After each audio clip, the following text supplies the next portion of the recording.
This is your fault.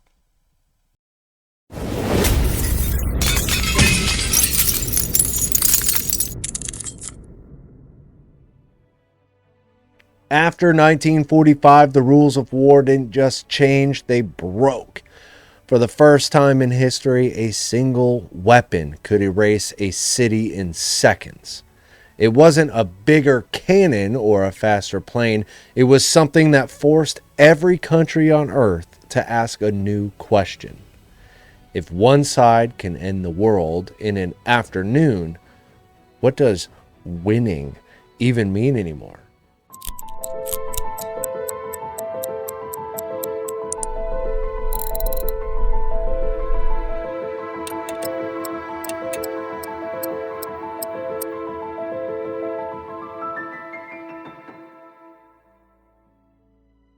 The nuclear age didn't begin with a speech or a treaty. It began in the desert with a blinding flash that turned sand into glass. The Manhattan Project was born out of fear, not ambition. Scientists who had fled fascist Europe were warning that Nazi Germany might be trying to build a weapon unlike anything the world had ever seen. The United States responded by pouring enormous resources into a secret program scattered across hidden sites in New Mexico, Tennessee, and Washington state, pulling in thousands of workers who often had no idea what they were really building. On July 16, 1945, in the New Mexico desert, that question was answered at a test codenamed Trinity. In the seconds after the device detonated, observers watched a fireball climb into the sky, light brighter than anything they had ever seen, followed by a shock wave that rattles windows from miles away. Some of the scientists on site had privately worried about theoretical chain reactions that could ignite the atmosphere, even if most thought it was unlikely. The atmosphere did not catch fire, but something else did. The realization that humans had just crossed a threshold they could never uncross. Weeks later, the world saw what that threshold looked like when it landed on a city. Hiroshima and Nagasaki weren't military bases out in a desert. They were places where people worked, went to school, and cooked dinner. In the aftermath, survivors described shadows burned into walls where human bodies had blocked the blast for a fraction of a second. Tens of thousands died instantly. Many more died slowly from injuries and radiation. World War II ended soon after, but instead of closing a chapter, those bombings opened a door to a future no one fully understood. For a brief moment, the United States was the only country that knew how to walk through that door. But monopoly was never going to last in a world where fear and mistrust were already driving the next race. In 1949, just 4 years after Hiroshima, the Soviet Union detonated its first atomic bomb. To the American public, it seemed sudden and shocking.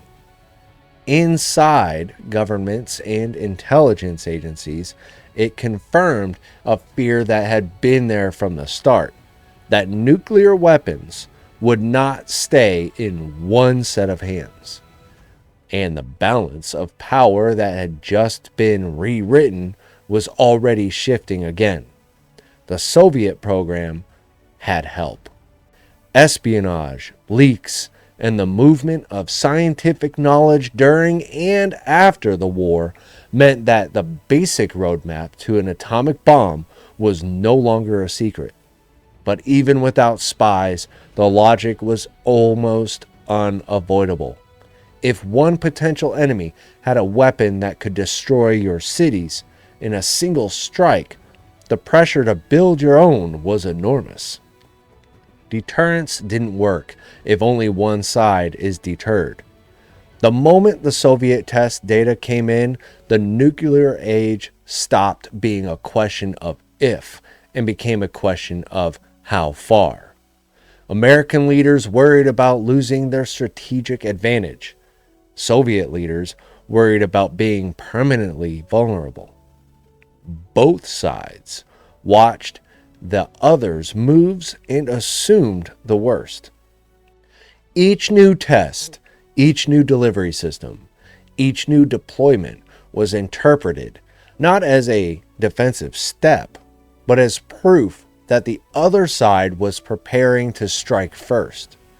Very quickly, the point stopped being having a bomb and became having more and having them ready to move. The first atomic bombs were city killers, but they were still limited in scale compared to what came next. Scientists realized that by using nuclear fission to trigger nuclear fusion, they could build weapons whose power didn't just increase in a straight line, it exploded upward. These thermonuclear or hydrogen bombs were measured not in the kilotons that destroyed Hiroshima, but in megatons, millions of tons of TNT equivalent. When the United States and the Soviet Union began testing hydrogen bombs in the early 1950s, the destructive potential of a single weapon jumped into a range where overkill stopped being a metaphor and started being a literal description. Entire metropolitan areas, not just city centers, could be wiped out in one strike. Firestorms, shockwaves, and radiation would overlap in ways that made traditional military concepts like front lines and rear areas almost meaningless at that time. At the same time, the way these weapons were delivered changed the timeline for disaster. During World War II, bombers had to fly long distances, often facing anti-aircraft fire and fighter opposition. In the nuclear age, intercontinental ballistic missiles could carry warheads from one continent to another in under an hour. Submarines could lurk underwater for months, carrying missiles that could be launched with little warning from just off an enemy's coast. Strategic bombers still mattered, but they were now only one leg of what became known as the nuclear triad. Land-based missiles, submarine-launched missiles, and long-range aircraft.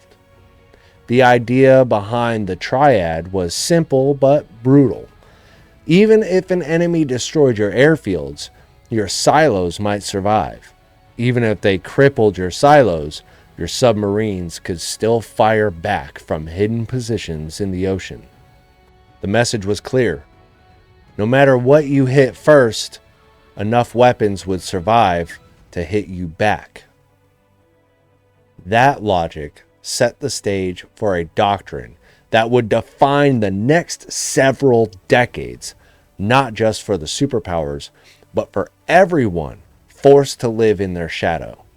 Mutually assured destruction, or MAD, sounds like a dark joke, but it was treated with absolute seriousness in war colleges and planning rooms.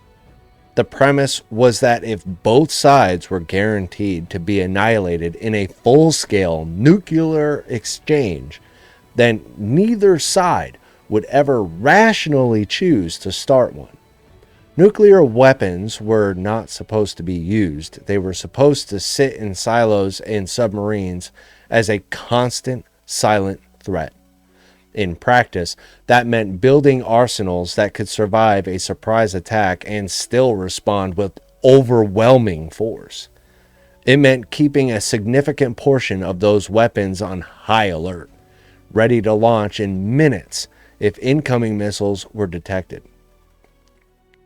It meant constructing early warning systems of radar stations, satellites, and computer networks that could spot a potential attack as it happened and send the information up a chain of command fast enough for leaders to decide whether to fire back before their own forces were destroyed. On paper, the balance was stable.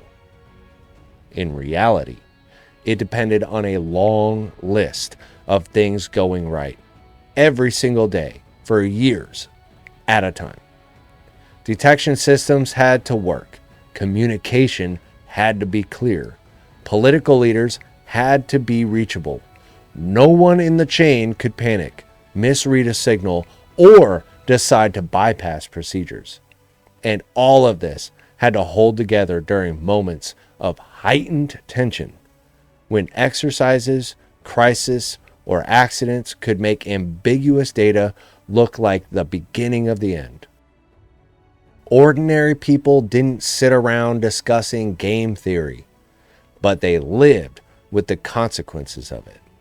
Air raid sirens, civil defense drills, and public service announcements turned the abstract idea of nuclear war into something that showed up in school hallways and television interruptions.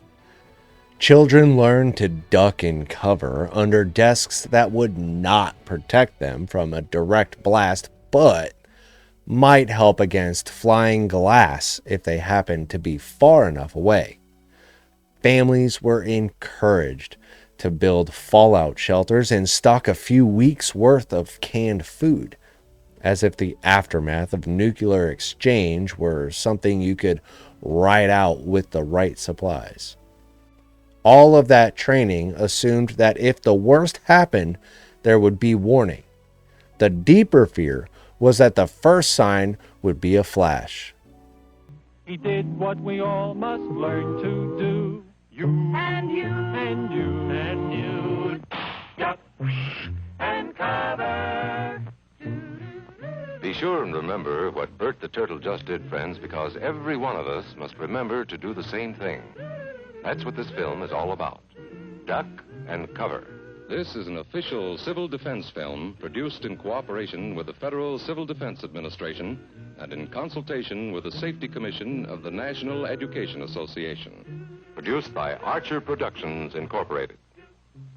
Hey, Bert, come on out and meet all these nice people, please. Oh, all right. We really can't blame you. You see, Bert is a very, very careful fellow. When there's danger, this is the way he keeps from being hurt. Sometimes it even saves his life. For mutually assured destruction to work the way planners imagined, early warning systems had to tell the difference between the end of the world and something weird on a radar screen. They did not always get that right. There were times when computer errors, faulty sensors, or unusual weather patterns created the appearance of incoming missiles on monitoring systems. In some incidents, early warning centers reported what looked like a massive launch from the other side. Protocols kicked in. Phones rang. Commanders had only minutes to decide whether what they were seeing was real and whether to recommend or authorize a retaliatory strike. In several of those moments, the only reason nothing happened was that someone in the chain chose not to trust the data. An officer noticed that the supposed attack pattern didn't make sense, or that the number of missiles was too small for a real first strike, or that other systems were quiet. Instead of escalating, they waited. They asked for confirmation. They broke the momentum that procedures were designed to create. Those decisions weren't celebrated at the time.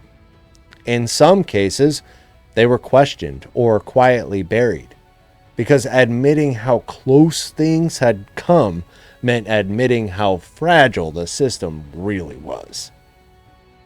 But they showed something the official doctrine never really accounted for: that the difference between peace and catastrophe could come down not just to hardware and policy, but to a single person deciding to hesitate. And those near misses weren't happening in a vacuum. They were unfolding in a world where real practical crises were already pushing both sides towards the edge. In October of 1962, the theoretical logic of mutually assured destruction collided with a very concrete reality when American reconnaissance flights discovered Soviet nuclear missiles being installed in Cuba. From the perspective of the United States, those missiles could put much of the eastern seaboard under direct threat with only a few minutes' warning. From the Soviet perspective, placing missiles in Cuba helped counter American missiles already deployed close to Soviet borders in places like Turkey and Italy. For 13 days, the Cuban Missile Crisis turned the nuclear balance from a background condition into a breaking story. Warships lined up in the Atlantic. American forces moved to higher alert levels. Soviet and American leaders exchanged messages that were carefully worded on the surface but carried enormous pressure underneath. In the waters around Cuba, submarines armed with nuclear-tipped torpedoes operated with incomplete information and limited contact with Moscow. On the ground, soldiers and air crews waited to see whether orders could come to move, launch, or stand down. What made those days especially dangerous was not just the presence of missiles, but the number of chances for misunderstanding an American reconnaissance plane strayed over Soviet airspace. A U.S. Navy destroyer dropped practice depth charges near a Soviet submarine without realizing the crew on board was debating whether they were under attack. Local commanders had weapon systems in theater that political leaders did not always have a full picture of. In several cases, the situation could have tipped into open conflict because someone in the field assumed that war had already begun. It ended not with a dramatic showdown, but with a negotiated withdrawal and private guarantees. The Soviet Union agreed to remove its missiles from Cuba. The United States quietly agreed to remove some of its missiles from Turkey. Both sides stepped back, having seen how quickly the machinery they had built for deterrence could drag them toward a war neither actually wanted to fight. The lesson was clear enough to the people who lived through it. But the arms race didn't stop just because the danger had been exposed. If anything, it kept accelerating. By the late 1970s and early 1980s, the sheer number of nuclear weapons in existence had reached a level that is almost impossible to visualize. At its peak, the global stockpile is estimated to have exceeded 70,000 warheads. Many of them were smaller tactical weapons designed for use on battlefields. Many others were high-yield strategic warheads aimed at cities, industrial centers, and military infrastructure. Missiles carried multiple independently targetable warheads, meaning that a single launch could send several bombs toward different cities. Target lists were drawn up in meticulous detail, with overlapping strike plans built around the assumption that some weapons would fail or be intercepted. The result was a kind of mathematical nightmare in which planners tried to calculate how much destruction was enough in a scenario where the first use of a weapon would already mean the failure of civilization as anybody understood it. For ordinary people, the arms race showed up as a constant background anxiety. News reports talked about the button, as if world leaders had a simple switch on their desk that could end everything.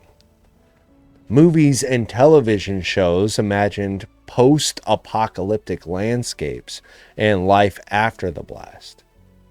Civil defense advice shifted over time from optimistic shelter plans to a more subdued acknowledgement that a full-scale exchange between superpowers would leave little truly secure. Yet, even as the public worried, the machinery of the arms race kept running. Political cycles, military budgets, and institutional momentum all rewarded building and deploying more. No one wanted to be remembered as the leader who unilaterally took weapons offline and then discovered too late that the other side had not done the same. Distrust fueled buildup. Buildup fueled more distrust. Big circle there, you see that? Behind the numbers, economies were straining and political systems were changing. The question was how long this pace could be sustained before something, somewhere, had to give. Eventually, the cost of maintaining that level of readiness, financially, politically, and psychologically, forced both sides to consider a different path. Arms control talks that had sputtered or stalled in earlier decades began to gain more traction.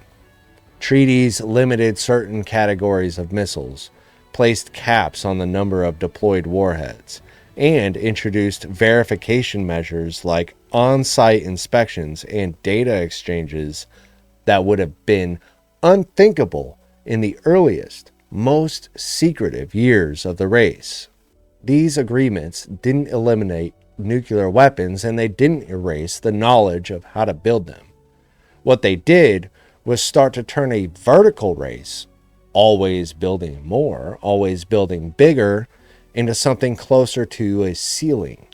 Numbers came down from their peak. Some delivery systems were dismantled. Test bans pushed nuclear explosions underground and then halted most live testing altogether, moving much of the design work into simulations.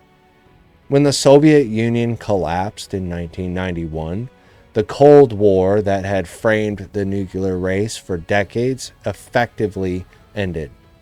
Stockpiles shrank, some warheads were disassembled. The world, for a time, allowed itself to believe that the danger had passed, along with the superpower standoff that had defined the second half of the 20th century. But ending an era was not the same thing as ending the risk. Dang, I was alive when that happened. Nuclear weapons did not disappear with the Cold War. They multiplied in a different way. Instead of two superpowers holding most of the world's arsenal, several nations now possess nuclear weapons, each with its own security concerns, regional rivalries, and decision-making structures. The United States and Russia still hold the majority, but the map of potential flashpoints is more complicated than the old East-West divide. At the same time, the systems that manage these arsenals have become more complex. Early warning relies on satellites, sensors, and software.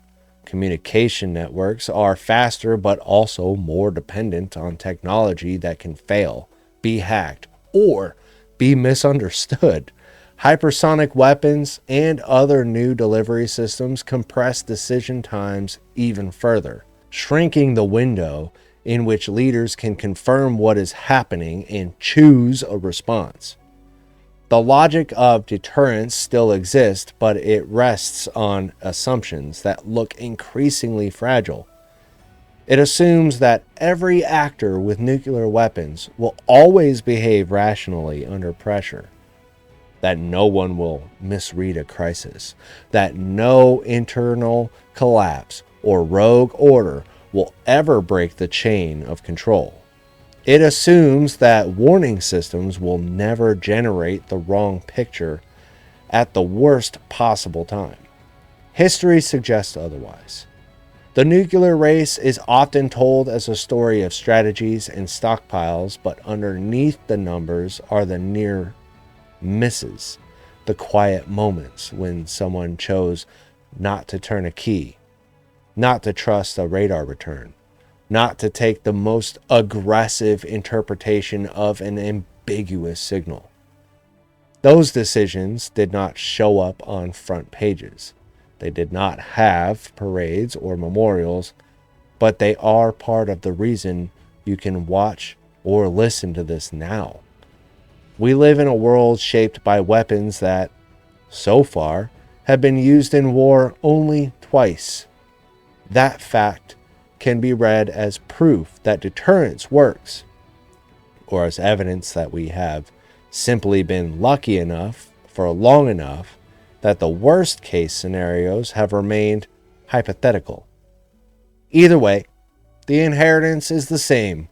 Somewhere, right now, there are missiles in silos, bombs in storage bunkers, and submarines moving beneath the ocean with arsenals on board that are meant never to be fired, and yet are kept ready in case the day comes when someone decides they have no other choice. The nuclear race did not end with a finish line.